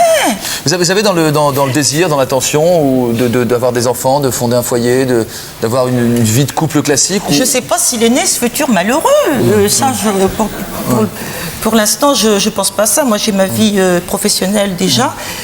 Et puis bon, pour l'instant, c'est pas... C'est compatible pourtant, Madame Lindemann, vous avez 2 enfants, vous? Oui, j'ai 2 enfants. Madame Alonso n'a pas d'enfants d'ailleurs, c'est quoi? C'est un choix ou c'est pas compatible avec votre vie professionnelle aujourd'hui? Oh, j'imagine que ça aurait pu être compatible. C'était un choix au début et une habitude par la suite. Je n'ai pas particulièrement décidé, mais je suis un petit peu étonnée par l'attitude qu'ont certaines de mes compagnes vis-à-vis et des hommes qui sont traités un peu comme des victimes ou des marchandises. Là, je trouve ça un peu bizarre. Ou en tout cas des possessions personnelles. Là, je ne veux pas qu'on rentre chez moi, c'est chez moi l'état moué. Alors je trouve ça un peu bizarre. Et les enfants, pareil, un enfant... Un enfant a eu un père et une mère, et le titre de l'émission c'est L'avenir est-il au Gars, donc on parle de l'avenir. Alors les histoires de gens qui se disputent pour des enfants, ça n'a rien de nouveau, ça a toujours existé. Alors dans le temps c'était plutôt le schéma séduite et abandonné, le mec se tirait avant d'avoir à assumer ses responsabilités. Aujourd'hui on dirait que c'est un peu le contraire, c'est un petit peu un retour de manivelle. À mon avis ça devrait s'équilibrer quand on comprendra que les enfants sont des personnes qui ont des droits. Ils ont droit à leur père, à leur mère. Alors qui se disputent entre eux, c'est leur problème d'adultes, chacun fait comme il sent, mais d'abord les intérêts de l'enfant. Et puis quand elle considérait son mari comme un jardin privé, je préfère de très loin ne jamais avoir été mariée et être la destinataire de la chanson de Brassens, la non-demande en mariage. Je préfère être une éternelle fiancée à la propriétaire d'une chasse gardée, franchement. Chez vous, attendez, on va faire un tour dans son entreprise. On va aller faire une petite visite guidée. Je crois. Vous aurez l'occasion de mieux la connaître et de mieux pouvoir parler avec elle. Vous avez engagé des femmes au début. Aujourd'hui, il y a essentiellement des hommes qui travaillent à vos côtés. Dites-moi, pourquoi en quelques mots juste? Parce qu'il y a une espèce d'autosélection des femmes qui se fait. Une femme qui commence à très bien gagner sa vie, à gagner de l'argent, se trouve confrontée à des problèmes de relations avec les hommes de son entourage. Et on a eu le cas d'une collaboratrice mariée qui gagnait très bien sa vie et à qui son mari a posé un ultimatum. C'est moi ou ton travail. Je veux dire, ce sont des choses qui arrivent sans que le chef d'entreprise ne puisse rien y faire. D'accord, c'est pas une chasse gardée comme celle de Patricia Martin, appliquée dans un autre univers, à une autre échelle, dans un autre milieu. C'est-à-dire que vous auriez vos hommes à vous et que les femmes y seraient interdites de séjour, un peu comme Patricia quand on regarde son mari. Pour être précis. Ce serait super. C'est pas comme ça que ça se passe, évidemment. D'accord, on va voir comment eux le prennent. Vous avez vu ce reportage Mais non, je ne l'ai pas vu. Vous allez le voir. Un reportage a donc été tourné chez Madame. Madame est donc directrice d'une société qui fait dans le produit financier. Dans le conseil financier. Dans le conseil financier. Je pense que les images sont tout ça parlantes. C'est pas hard du tout. C'est extrêmement soft. Ils ne seront pas virés demain, autrement dit. Regardez.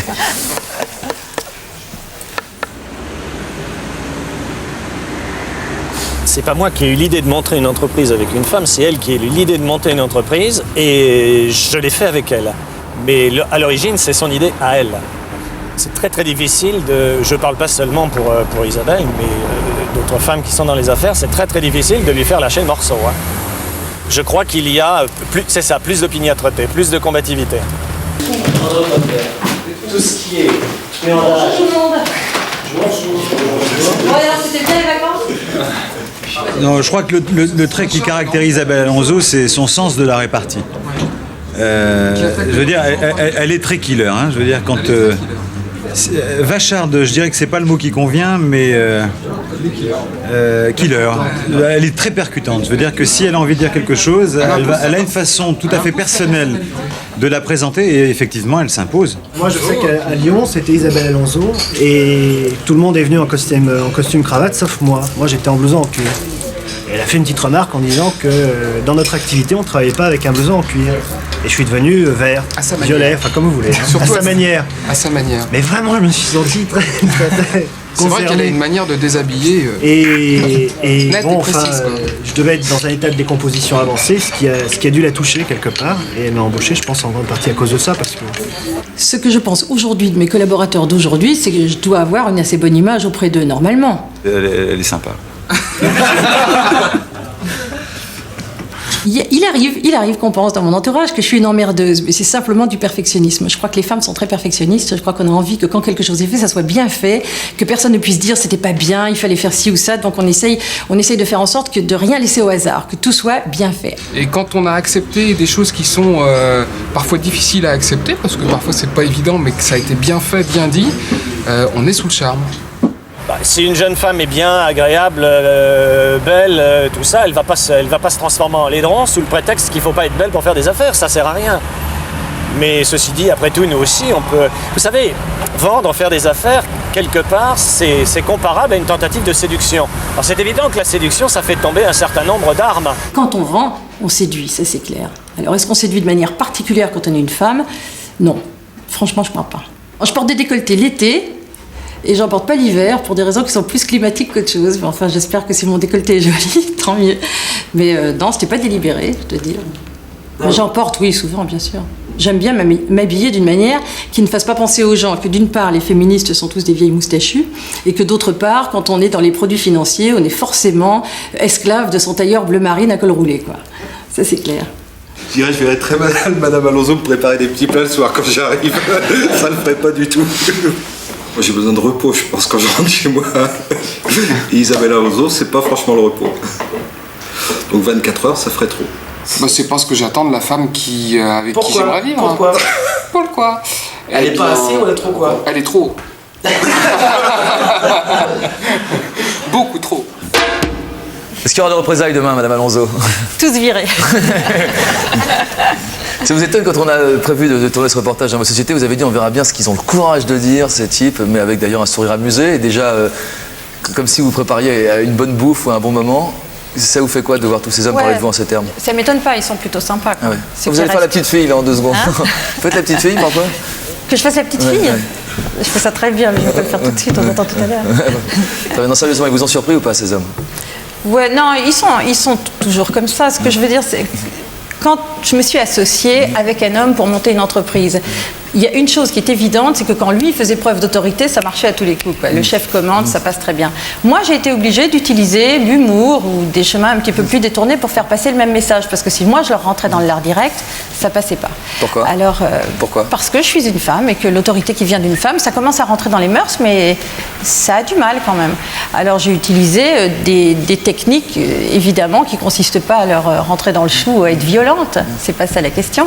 Mais à faire travailler, à faire fonctionner une entreprise de manière efficace avec vous avez des trucs pour ça, à part une forme d'humour qui vous est sans doute très personnelle, est-ce que vous avez des petits trucs qui... C'est surtout l'humour. C'est surtout l'humour. Ouais, c'est vachement gai, je sais. Décolleté, aujourd'hui vous avez choisi un mi-chemin entre le retour de vacances entre l'hiver et l'été, c'est vrai que c'est bientôt Il fait plus frais que le jour où vous êtes venu au bureau. Ah oui, d'accord, c'est uniquement une question climatique. Absolument. Oui. Bien. Vous vous êtes intéressé de manière générale dans un bouquin que vous avez signé chez Robert Laffont qui s'appelle Et encore, je me retiens, ici présent. Vous posez dans ce livre des questions amusantes sur la différence de traitement par la société des hommes et des femmes. Alors il y a quelques exemples en 4e de couverture qui sont extrêmement précis. Vous avez sans doute remarqué qu'un homme fort est un homme puissant, qu'une femme forte est une femme grosse. Un homme qui a une maîtresse la saute, une femme qui a un maître écoute son enseignement. C'est assez cru souvent. Je vais vous lire un passage sur la chirurgie esthétique juste après. Un expert est un scientifique, une experte s'y connaît au plumard. Un professionnel est un homme compétent, une professionnelle est une pute. Et ça continue souvent comme ça en se finissant par pute. Ensuite en parlant d'hommes publics, d'hommes de mauvaise vie et en les comparant avec des femmes identiques. Vous prenez ensuite l'exemple de la chirurgie esthétique. Et là je voudrais insister sur le fait que ce bouquin est assez cru quand même. C'est le cas de celui de Calixte aussi. En tout cas, c'est une constante entre ces 2 livres. Vous parlez de chirurgie esthétique. Visiblement, vous avez dû être énervé par 2-3 émissions que vous avez vues à la télé ou des articles que vous avez lus sur les seins tels que les hommes les rêvent et tels que les femmes doivent se sentir obligées de se les faire arranger, en gros. Ouais, pas seulement les émissions sur les seins, les émissions sur la chirurgie esthétique en général. Les chirurgiens sont des mecs qui discutent de savoir comment les femmes doivent ou ne doivent pas être. Et puis en général, j'allais dire les victimes, vous voyez où j'en suis, les gens qui ont eu recours à cette chirurgie esthétique sont très très souvent des femmes, quoi. Donc ça prouve bien qu'on est obligé de séduire pour survivre. Alors, imaginez la même chose mais appliquée donc aux hommes, donc les médecins seraient des femmes et les hommes seraient donc les victimes, puisqu'on peut utiliser le terme. Verrons-nous un jour un trio de femmes médecins exhiber devant les caméras le profil idéal des protubérances génitales masculines et échanger leur point de vue? Voyez-vous ici, cette asymétrie testiculaire demande à être corrigée. Elle est par trop démoralisante pour le sujet et pour sa partenaire. La deuxième tirera sur le prépuce mal roulé d'un patient éploré en assurant qu'on peut nettement glorifier l'aspect de la chose par l'implant d'un petit col Claudine en silicone tirliponné et des choses comme celle-là. Ça vous fait sourire? Mais c'est vrai que quand on parle de chirurgie esthétique pour les seins, généralement on ne parle pas de foufoune, puisqu'on est dedans, on n'est plus à l'heure des familles, on peut commencer à dire des choses comme elles sont. Quand on parle de chirurgie esthétique pour ce qu'on peut appeler les parties molles, n'est-ce pas? Chez les femmes, c'est les seins, et alors on en parle en long, en large et en travers. Mais les hommes aussi ont des parties molles qui sont plus ou moins jolies ou plus ou moins attirantes, et peut-être on pourrait un jour se poser ce problème et le poser à la télévision dans les mêmes termes qu'on les pose. On montre des nanas qui montrent leur sein, qui disent avant, après, etc. On pourrait imaginer la même chose si vraiment on était arrivé à cette égalité dont on parle tant. Ça serait sympa. Il y a Wonderbra, mais il n'y a pas de Wonderbull encore. Il n'y a pas de Wonderbull, mais je le suggère. Cette remarque sur la chirurgie esthétique, à part le fait qu'elle soit un peu crue et assez rigolote, est-ce qu'elle signifie quelque chose en termes d'égalité? Est-ce que vous êtes choqué, vous, Madame Lindemann, par exemple, quand vous voyez tous ces hommes, généralement, donner leur opinion sur oui, comment les femmes... Ça ne m'avait pas frappé, mais maintenant que Madame le dit, je trouve qu'effectivement, c'est peut-être un petit peu... ça montre bien que les choses ne sont pas égales, mais je pense que de toute façon, on ne traitera jamais tout à fait de la même manière une femme et un homme. Je veux dire, il y a les critères esthétiques dans la poitrine, les seins, c'est tout un univers esthétique depuis des années, dont moi je ne vois pas un côté dévalorisant chez la femme. On a souvent ces débats sur les publicités. On voit souvent des gens qui nous expliquent que les publicités dévalorisent les femmes. Je trouve qu'il y a c'est tellement distancé que c'est pas des individus impliqués qu'au fond ça me paraît pas être très choquant, enfin sauf vraiment quand c'est intentionnellement avec la volonté d'abaisser la femme, mais non, je trouve qu'il y a un côté déshumanisé de ces débats qui font que ça ne touche pas fondamentalement l'intégrité des femmes. Marie-Laure Claire est avec nous quelque part ici. Où êtes-vous, Marie-Laure? Bonsoir. Bonsoir. Quel âge avez-vous, Marie-Laure? 29 ans. Ouais, vous voulez parler de vie professionnelle à la suite du long témoignage de Madame Alonso, Mademoiselle Alonso, et de celui un petit peu plus court de Madame Lindemann, on va y revenir. Est-ce que ces femmes, celui d'Isabelle par exemple, on l'a vu travailler dans son entreprise, est-ce que c'est un modèle pour vous qui vous semble à suivre? J'ai pas vraiment de modèle de ce type. De toute façon, j'ai pas de modèle professionnel, je pense. Oui, je ne me reconnais pas dans la vie qu'elle a. Tout du moins, je ne me projette pas dans la vie qu'elle a. Pourquoi? Vous nous avez dit en préparant cette émission, avoir à subir un petit peu les conséquences du féminisme, qu'elles ont quelque peu bouleversé les relations entre les hommes et les femmes dans le milieu professionnel. Et vous dites en souffrir aujourd'hui? Non, j'en souffre pas, mais je les connais aujourd'hui. C'est-à-dire que moi, j'ai un parcours très classique, j'ai fait des études supérieures, j'ai eu un travail très intéressant, très prenant, et jamais j'avais pu me réaliser à quel point on ne pouvait pas avoir une carrière en tant que femme la même qu'un homme. C'est-à-dire que c'est assez difficile parce que je suis assez d'accord avec toutes les opinions qui s'expriment aujourd'hui. Néanmoins, il y a une chose dont on n'a pas parlé, on a parlé d'égalité de l'homme et de la femme. Recadrons, on va recadrer le débat une nouvelle fois. Ouais. Sans vouloir recadrer, il y a une chose dont on n'a pas parlé, c'est la différence, tout bêtement. Et je pense qu'il faut que l'homme et la femme restent différents. Ça, c'est ma conviction. Ressembler à un homme pour avoir une carrière, pour moi, ça veut dire être un clone. Un clone d'homme, ça ne m'intéresse pas. Je trouve qu'une femme doit rester une femme. Et aujourd'hui, je me rends compte qu'une femme, un jour, ça a besoin d'être mère. Et on ne peut pas... Je ne pense pas, du moins dans le métier que je fais, avoir des journées, enfin des semaines de 50 heures, 60 heures et avoir 3 enfants. Ça, c'est une chose que je ne connaissais pas avant. C'est-à-dire, je ne m'étais jamais posé la question de savoir est-ce qu'un jour j'aurai des enfants ou pas. Ça restait dans le futur. Bon, aujourd'hui, les années passent, l'échéance se rapproche. Non, mais il y a une échéance, tout bêtement physiologique. Même si maintenant il y a des expériences à 65 ans, on peut avoir des enfants. C'est pas mon intention. Mais aujourd'hui, j'ai d'autres soucis qui sont plus les soucis de carrière professionnelle que j'avais quand j'avais 20 ans. Et quand j'ai dit que j'étais un peu l'enfant du MLF qui n'a pas envie d'être l'enfant du MLF, ce que j'aime pas, c'est qu'on nous impose ça. Et c'est pas parce que je suis une femme qu'il faut que je me batte, qu'il faut que je sois égale à l'homme, qu'il faut que j'ai une carrière tout aussi intéressante qu'un homme. C'est un choix de vie, c'est un choix individuel. Et j'ai pas envie qu'on m'oblige, sous prétexte de soi-disant réunir l'homme et la femme et de les trouver semblables et égaux en droit, de suivre une philosophie qui n'est pas la mienne. Entendu, c'est clair. Patricia, une remarque? Oui, moi je trouve que ce que Mme Alonso fait, c'est très bien. Ouais. Elle a le droit de le faire et si elle y arrive, tant mieux. c'est son combat à elle. Mais oui. Elle a raison. Madame Lienemann, est-ce qu'il faut être une garce pour réussir en politique? Non, j'espère que non. J'espère que non, parce que je crois que derrière le mot garce, il y a quand même le côté écraser l'autre. Moi, je crois que la politique, c'est d'abord de la conviction, et de la conviction qu'on veut faire partager pour que la société change, parce que les gens se mettent en mouvement. Donc, je crois pas. Je crois que... Convaincre, mais en douceur. Convaincre, pas forcément en douceur. Je pense que être soi-même, déterminé, volontaire, ça, je crois qu'effectivement, les temps sont rudes, les problèmes sont graves, et on ne peut pas y aller soft. Je crois que le temps est fini de la politique lisse, des gens qui sont seulement séducteurs, c'est-à-dire qui, à l'instant T, font plaisir, mais ne changent rien à l'ordre des choses. Est-ce que vous êtes déjà battu avec des armes qui sont propres aux femmes? Nous essayons d'être le plus sincère possible. J'en sais rien, je ne me rends pas bien compte de qu'est-ce que vous appelez des armes. Je sais pas, c'est un comportement qui aurait été différent si vous aviez été un homme. Moi, imaginer être une femme, c'est sans doute aussi difficile pour vous qu'imaginer être un homme. Oui, je ne sais pas, je ne peux pas vous dire. Je ne sais pas. Dans ce que vous observez autour de vous, c'est vrai qu'on a un Parlement qui est vraiment odieusement sous-représenté en matière de femmes, puisque c'est seulement 6%, alors que la moyenne du monde entier, qui inclut d'ailleurs les pays sous-développés, est 10%, donc on est vraiment sous-développé. Est-ce que dans les femmes qui ont réussi politiquement autour de vous, certaines vous ont donné, je sais pas, l'envie de dire, celle-ci, elle se conduit vraiment comme une garce, je ne ferai pas de la même manière? Est-ce que c'est une pratique courante? Non, j'ai jamais rencontré de femmes dont je me dise, j'ai pu penser que j'étais pas d'accord avec elles, ça m'énerve leur façon de faire, mais de la même manière qu'un homme m'énervera pour telle ou telle raison. Non, j'ai pas ce sentiment-là. Par contre, je sens quand même que quand on a... certains signes sont vécus comme des signes féminins, et pas toujours bien accepté. Moi, par exemple, je suis émotive. Ça ne m'empêche pas d'être quelqu'un, je crois, d'assez fort et d'assez déterminé, mais il m'arrive d'avoir la voix qui tremble, ou bien il m'arrive d'avoir des larmes à certains moments. Et ça a toujours un côté... je sens une certaine réprobation parce que ça ne se fait pas. C'est gênant, ça. Voilà. Donc oui, est-ce que vous dirigez votre mairie, par exemple, qui est une mairie assez importante à Athis-Mons? Est-ce que il y a des hommes également? Bien sûr. Est-ce que vous dirigez un peu à la manière d'Isabelle Alonso? Je crois que d'abord chacun sa personnalité. Je constate comme elle que l'autorité d'une femme est quand même... J'ai pas de gros problème d'autorité, hein, mais je constate quand même que quelque part elle est toujours un peu illégitime. Donc il faut effectivement contourner. Alors chacun le faire un peu. Moi, j'ai un petit côté, on me dit que j'ai un côté maternant, c'est-à-dire que j'ai plutôt tendance à materner.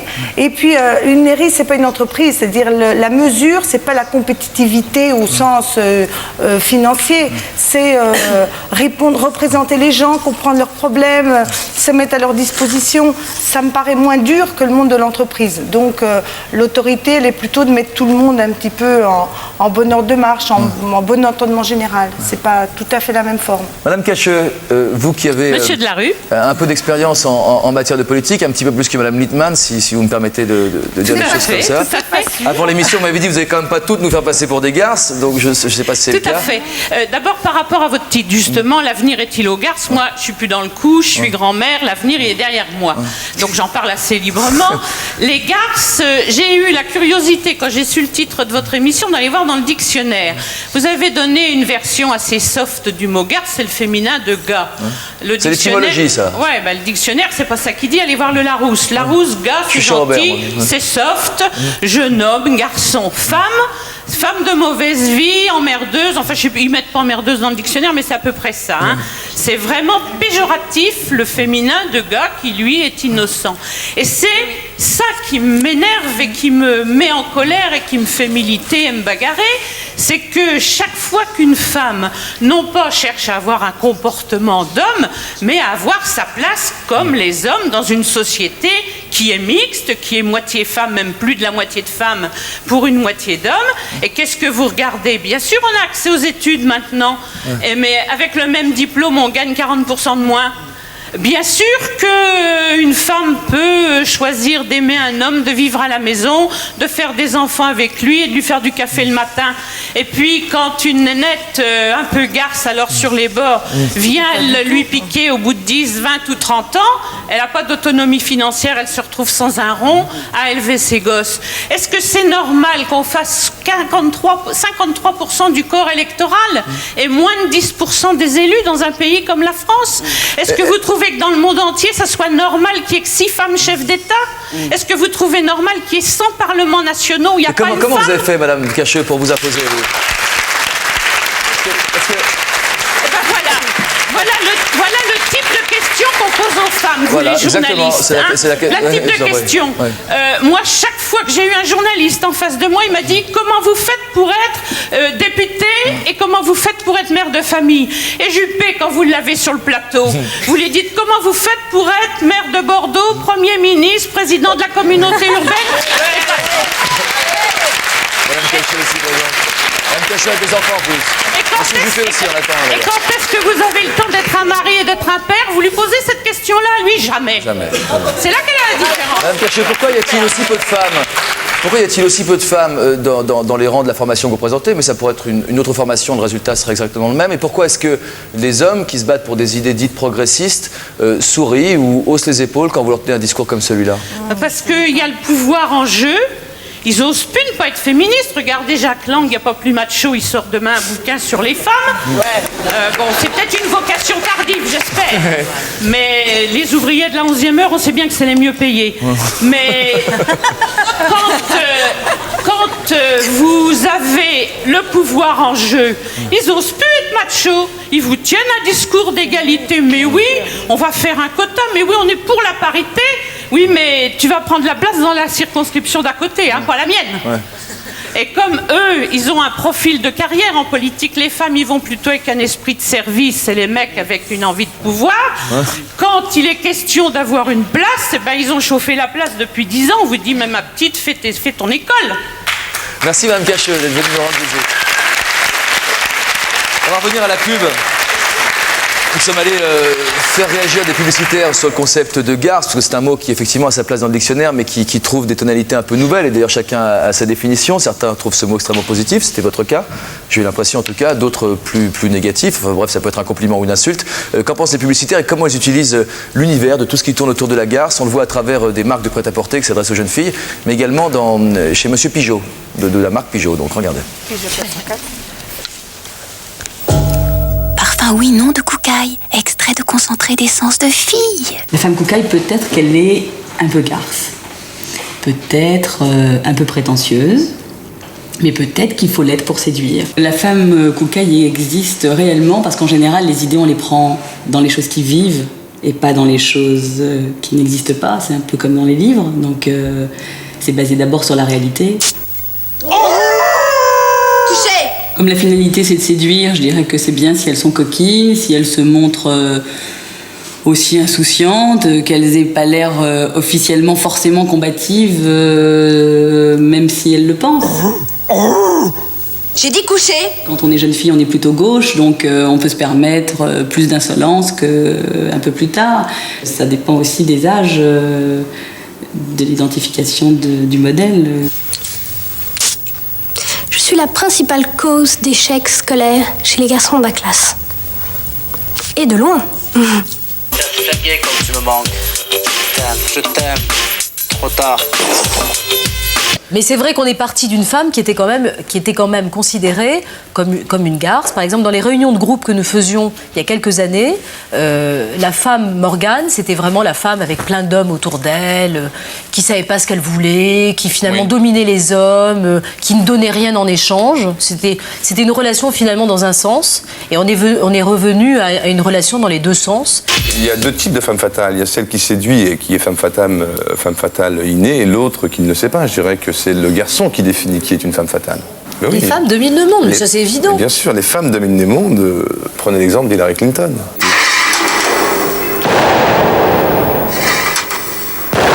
Bien joué. Merci. C'est pas une sous-voiture, c'est une vraie voiture, c'est ce qu'on voulait dire. Et on est passé par cette opposition entre hommes-femmes pour dire que aujourd'hui, chacun a sa voiture, la femme a une 106 et elle veut pas la prêter à son mari et son mari rêverait de la conduire. Alors vous aussi, vous avez une 106 ? Oui, je l'aime. On s'est posé beaucoup de questions sur justement comment les gens allaient... est-ce que les gens allaient bien décoder... Le fait que ce n'est qu'une pub après tout et que cette opposition c'est une opposition pour la pub, il est clair que ça a autant plu aux hommes qu'aux femmes. Eh bien sûr, votre mari essaie de vous la prendre tous les jours, votre 106. Mon mari? Avant, oui. Plus maintenant. Il y a 10 ans, nous avions fait écrire effectivement le mot garce.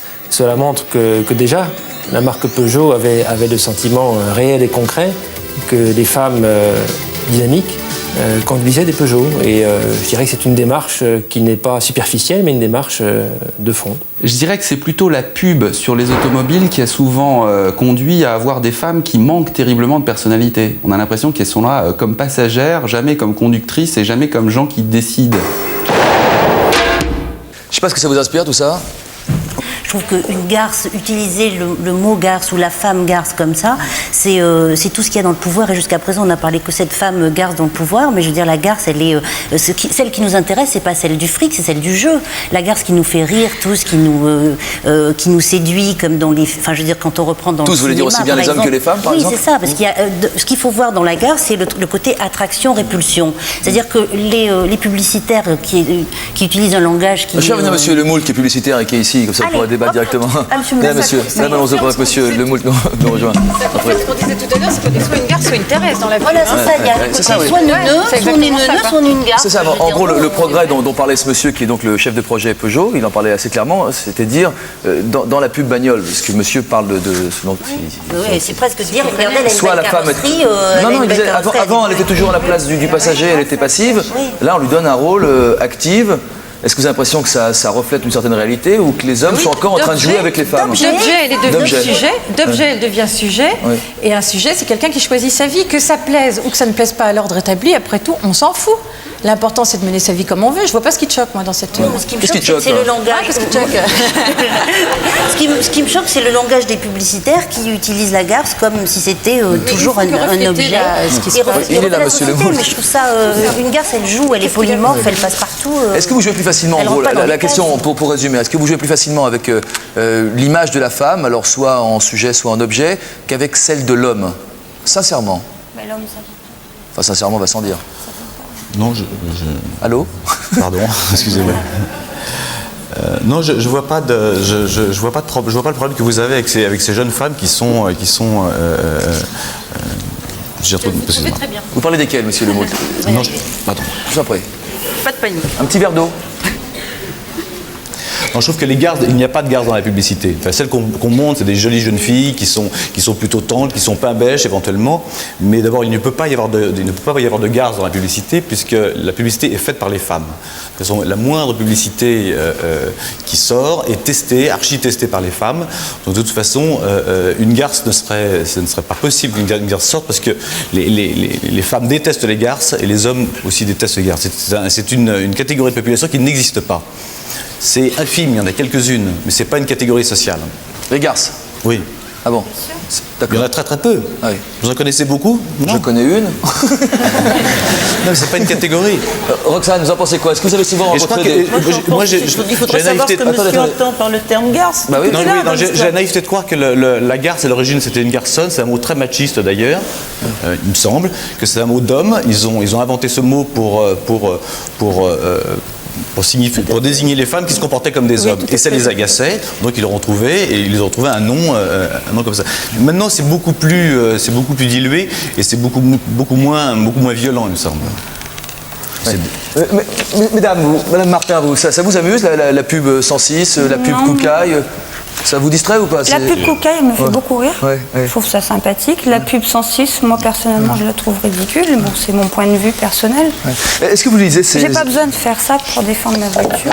Parce qu'elle est à nous, la voiture. Ah oui. Parfois, il y en a deux. Non, c'est surtout moi qui la conduis. C'est pour ça que je préfère me taire. Parce que je ne sais pas si vous lisez autant que moi ces magazines qui me passionnent, comme Cosmopolitain, Elle, 20 ans ou VSD. Je voudrais savoir, madame, ce que vous pensez de ces dossiers qu'on voit souvent fleurir. D'avoir Francis, là, par exemple. Qu'est-ce qu'il y a là ? 37 raisons de préférer un chat à un homme, par exemple. J'ai vu ça. Là, c'est Elle. Prendre un amant, ça renforce le couple. Bon. Je vis seul, j'aime ça, alors lâchez-moi. Tout ce que les hommes font pour nous, qu'ils disent. Bon, d'accord. 60 caprices, pure peste, odieux mais efficace. Enfin, ça doit que c'est le cahier pratique, hein, en gros. C'est un peu comme elle, et ça continue. Faut-il coucher pour y arriver? Ou l'état de garce de VSD. Mais enfin bon, pour être précis, prendre un amant, enfin des dossiers comme ceux-là, est-ce qu'il faut les prendre au deuxième degré? Est-ce que c'est un jeu, comme j'ai l'impression que les publicitaires jouent? Comme j'ai l'impression que la garce dont vous parlez est une joueuse? Tout à fait, oui. Ah oui, c'est un jeu, bien sûr. Est-ce que ça c'est un jeu? Si vraiment on veut parler des garces dont vous parlez vous, alors à ce moment-là, c'est une femme qui a envie de s'amuser. Point, c'est tout. Alors que la garce, au vrai sens du terme, comme disent ces personnes, c'est la femme qui veut jouer un peu avec des armes d'homme, se défendre et faire sa place. Si c'est comme Madame Alonso, je dis chapeau. Si c'est comme Madame, je dis pas chapeau. On peut l'appeler par son nom quand même. Mais j'oublie parce que j'essaie de tout enregistrer, c'est pas évident. Mais moi aussi, je peux être garce à ce moment-là. On peut tout être garce. Garce, c'est un qualificatif, comme dit monsieur. Ça n'est pas. Madame, si vous étiez garce, peut-être que votre époux n'aurait pas eu de tentation et qu'il n'y aurait pas eu cette histoire dont c'est pas lui qui a eu une tentation. Il a bien été tenté, cet homme, personne n'est allé le violer. Mais non, mais attendez, rien ne s'est passé en plus. Non, j'ai dit, enfin, à votre connaissance, Patricia, il faut quand même le dire. Mais on a le droit de faire confiance aux gens, non, mais je plaisantais, c'était pour plaisanter. C'était pour détendre un peu l'atmosphère. Non, mais c'est très réussi. Je crois que c'est extrêmement réussi. À ce moment-là, je peux être une garce. Oui. On peut tout avoir un comportement de garce sur certaines choses. Il suffit de vouloir d'être passionné, comme dit Madame, ça se calcule. Bon, d'accord, il faut être passionné par quelque chose, et si on a envie de marcher sur tout le monde pour arriver à quelque chose, qui nous en empêche? Il y a des hommes qui se comportent comme ça aussi. Mais bien sûr. Et comment on les appellerait alors? On va pas les appeler les gars? Des playboys. Des playboys? Non. Mais si, bien sûr. Ah bon? Il existe une réalité au niveau linguistique. Les playboys, il n'y a pas de. C'est quoi le masculin de garce? Qu'est-ce que c'est? Non, c'est pas. Non, il n'y a pas. Mais il n'y a pas de c'est là que il y a pas de discussion. Un instant. Il est une réalité, c'est-à-dire qu'au niveau du vocabulaire, il y a des mots qui sont applicables aux femmes, pas aux hommes. Je vais dire putain, c'est féminin. On trouve garce aussi, oui. C'est féminin. Salope, bon, il y a salaud, mais c'est pas la même chose. Donc, je vais dire que, ou chienne, c'est-à-dire que chaque femme, moi, madame, toutes les femmes qui sont là, à des moments précis dans notre vie, les hommes utilisent ces qualificatifs pour nous, quelle que soit notre position sociale ou quel que soit ce que nous faisons. Mais vous n'avez pas de qualificatif pour décrire les hommes qui ont des comportements qui vous déplaisent ou qui sont un peu marqués, des hommes que vous mettez dans une même boîte? C'est exactement la même chose, c'est-à-dire que quand nous vieillissons, nous sommes des vieilles dames toutes ridées, toutes fripées. Quand ils vieillissent, ce sont des beaux jeunes hommes un peu grisonnants, enfin ils grisonnent un tout petit peu. On ne serait pas en train un peu de forcer le trait là quand même, non, pas du tout, pas vous du tout. Vous caricaturez pas un petit peu là? Non, pas du tout. Pas du tout. Non, et en plus, je ne suis pas d'accord quand vous dites que la publicité c'est un jeu. Mais non, c'est pas un jeu, parce qu'on oublie que ça marque énormément l'esprit des jeunes et que ça s'ancre. Combien de jeunes filles veulent ressembler à la bouteille de Contrex quand Contrex nous met 90, 60, 90? Parce que 60, 90, 60, je prends pas moi. Oui, non, mais c'est une réalité. Je veux dire que la publicité est faite par les hommes, vous les lisez, par les gens qui détestent les femmes. Elle, voilà un magazine qui est très bien fait, qui est pratiquement leader sur la presse hebdomadaire, qui propose des... Ça vous fait rigoler, prendre un amant, ça renforce le couple. Vous le lisez, ça vous amuse? Oui, ça m'amuse, oui. Pourquoi pas prendre un amant? Bon, là, c'est un jeu. Mais la publicité, c'est pas un jeu, par contre. D'accord. Là, c'est pas un jeu. Isabelle. Ces magazines qu'on lit toutes et qu'on adore lire et on maltraite un petit peu les mecs au passage, n'arrivent pas encore... Mais nous aussi, on adore les lire. Attendez. Oui, d'ailleurs, c'est ce que vous faites. Vous ne les achetez pas, mais vous les lisez. Ça n'arrive pas à la cheville de toutes les petites phrases qui sont depuis le début de l'émission pour illustrer le thème des femmes entre elles, etc., de la misogynie et du sexisme. C'est-à-dire que même si ça, c'est un petit peu méchant, ça égratigne un petit peu les mecs, on a beaucoup de tonnes, de centaines d'années de misogynie à rattraper. Donc ça va, quoi. Ça vous fait peut-être un petit peu mal au passage. Attendez, on est en train de payer pour ceux qui se sont mal conduits il y a 1000 ans? Et c'est comme ça, il faut savoir l'être. Regardez, Adam a mangé la pomme, vous l'avez toujours sur la gorge. Mais je la vis bien, ça va. On va conclure, c'est bientôt la fin de l'émission. Chacun va avoir l'occasion de s'exprimer une nouvelle fois à travers les questions qui ont été relevées par nos journalistes. Oui, on a pas mal de questions. On a une première question de Patrice qui a 25 ans. Je vous rappelle que Patrice est dans la salle, que toutes les questions que nous posons sont des questions posées par les gens qui sont dans la salle. Il nous demande à Roxane, donc à Isabelle et à Florence, qu'est-ce que les garces sont prêtes à faire pour obtenir ce qu'elles veulent? Est-ce qu'il y a des limites à ce jeu? en fait. Roxane? Pour moi, aucune, non. Pas de limite. Quand j'aime quelqu'un, je vais jusqu'au bout. Et d'ailleurs, si j'ai eu la personne que j'aimais vraiment, c'est que j'aurais été prête à faire n'importe quoi, même à laisser ma vie pour cette personne. Sylvia? Je continue avec Vicky qui a 22 ans, qui est étudiante, c'est toujours à Roxane. Vous êtes garce aujourd'hui, mais pensez-vous l'être à l'avenir? Et surtout, êtes-vous heureuse? Vicky doit avoir une opinion sur la question parce qu'elle rajoute, sinon pourquoi? Oui. Alors, vous êtes malheureuse? Je suis pas très heureuse et pas très malheureuse non plus. Je crois que je suis comme tout le monde ici, quoi. On a ses petits malheurs et puis ses petits bonheurs. Est-ce que je serais plus garce? Il y avait une question, est-ce que vous continuez? À l'avenir, comment voyez-vous votre avenir? Sans doute calmement, en prenant de l'âge, en prenant des kilos, en prenant des machins. Je serais moins, sans doute, oui. Et puis sans doute que j'ai beaucoup aimé aussi. Je ne le suis qu'avec les personnes que j'aime. J'ai une grande passion dans ma vie et c'est évidemment celle qui a compté. Et je pense que maintenant, toutes ces choses-là ne m'intéressent plus ou beaucoup moins. Non, quasiment non. Oui, je peux répondre à la question d'avant puisqu'elle m'a été posée aussi. Je dirais que les limites de ce que je fais ou je ne fais pas, c'est une question de morale personnelle et que mon énergie ne va pas vers le fait d'écraser les autres, mais simplement par le fait de pouvoir exister par moi-même, ce qui n'est pas forcément évident au départ. C'est pas une limonade. Oui. Une petite. C'est une information pour Mesdames Alonso et Hernandez. Jean-Christian nous signale que les slip Wonderbull existent. D'accord. Question? Je l'ai rencontré. Ok, merci d'avoir été avec nous. Juste, vous avez beaucoup répondu à ces questions. Est-ce que vous voulez ajouter quelque chose avant de finir? Oui, non, mais ce qui me gêne un peu, c'est par rapport à Roxane, qui semble dire qu'en n'étant pas garce, on n'a pas de passion, on ne sait pas aimer profondément. Mais c'est justement, c'était ça, aimer en respectant. Et c'était ça. Non. Les femmes qui ferment les yeux, les couples qui ne marchent plus, les femmes qui savent que le mari sort, qu'il a quelqu'un qui ferme les yeux pour garder leur bonhomme. Mais ça n'a rien à voir. Il ne faut pas dire que c'est de l'amour, ça. Il faut dire que c'est de la lâcheté, qu'on veut garder son bonhomme à la maison. Vous vous permettez de critiquer, vous permettez de critiquer des couples qui essayent de tenir le choc contre ça. Vous trouvez que c'est ça de l'amour? Mais je moi, trouve qu'une l'amour femme pour est moi, très c'est ça. malhonnête avec son mari quand elle ferme les yeux et qu'elle sait que le couple ne marche plus. Non, attention.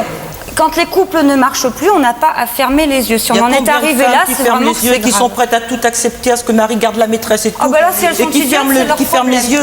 Et quand il y a une femme qui aime le mari, elle dit c'est une garce. Il y a une limite entre la passion et l'imbécilité. Ping, fin du round. Non, moi, ma passion, c'est ma famille et mon foyer. Philippe Aubert a suivi l'émission depuis le début. Je vous propose d'écouter ce qu'il a retenu de cette émission. Et encore une fois, cette fois-ci, ce sont les hommes qui pourront avoir le mot de la fin. Les femmes sont beaucoup exprimées pour cette première édition de Ça se discute. Si Philippe Aubert veut bien nous rejoindre, avec une arrivée commentée par Fernand Gazan. Il n'y a plus de voix, pardon. Philippe Aubert est chroniqueur à Europe 1. Vous avez essayé de rejoindre le plus sportivement possible le siège qui vous est réservé, Philippe. Je les regarde tout en vrai parce que je les ai vus en faux là-bas. Ouais. Elles sont mieux comment alors, en vrai ou en faux? Elles sont bien mieux au naturel. Ah bon, d'accord. Bien entendu, je suis un garçon. Ouais. Comme on l'a dit tout à l'heure. Alors, ce qui m'a frappé, moi, principalement, d'ailleurs, c'est l'évolution du débat. Parce qu'on est parti sur les garces au sens strict du terme, ce qu'on entend par garce, et puis ça a évolué petit à petit vers quasiment un vrai débat. On a l'impression d'être à Pékin sur les relations hommes-femmes. On a peu parlé de cette conférence importante. Oui, quoi, l'évolution. Ce qui m'a frappé, c'est qu'on est parti d'une définition, donc c'était pas mal. C'était une garce, en gros, c'est une salope, quoi. On l'a dit tout à l'heure au début. Et à un moment, j'ai cru qu'on allait juste parler des maîtresses.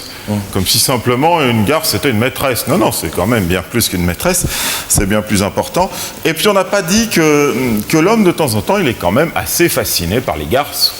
Il faut bien reconnaître qu'on doit voir une part de masochisme chez nous, quelque part, et que des fois on se laisse attirer. On a dit des choses qui m'ont bien plu sur le fait que donc, alors j'en reste toujours à la définition, qu'est-ce que c'est qu'une garce? C'est le féminin d'un gars, d'un garçon. Madame Cacheux a dit très très justement des choses là-dessus.